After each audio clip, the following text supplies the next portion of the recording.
dans la présentation du match, du dernier match, des 2 tours de qualification à la Coupe du Monde. Donc là, on rentre vraiment dans l'ultime étape face à la Côte d'Ivoire. Le tirage au sort a voulu, je crois qu'on a suffisamment commenté, renouveler cette confrontation qui s'était déjà disputée entre les 2 pays pour la CAN 2013, ce qui fait qu'on tombe contre une grosse équipe, mais à ce stade de la compétition, les grosses équipes, il ne restait quasiment que des grosses équipes.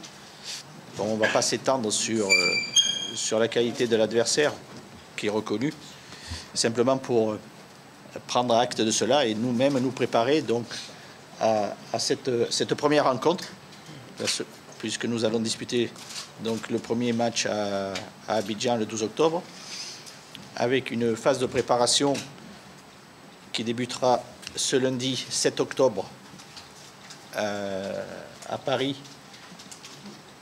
puis un transfert sur Abidjan le jeudi, et nous serons aux portes du match.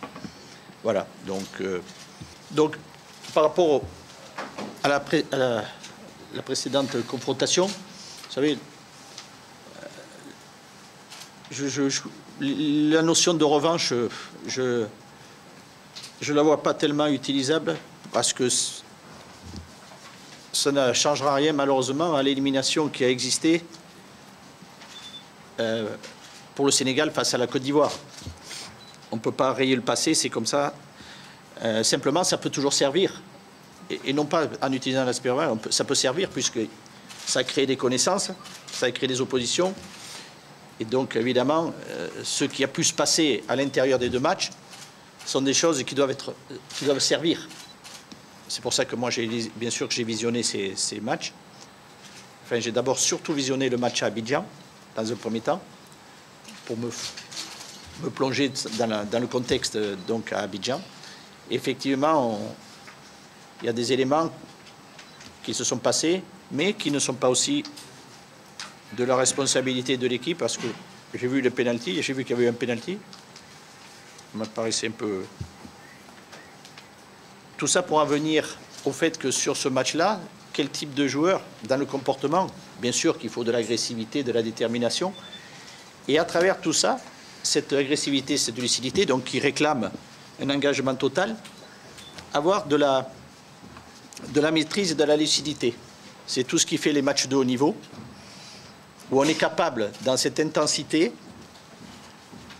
de match, d'être serein et calme dans les moments précis et de ne pas tomber face à des joueurs qui ont beaucoup d'expérience, dans le piège qui peut déstabiliser une équipe et un joueur.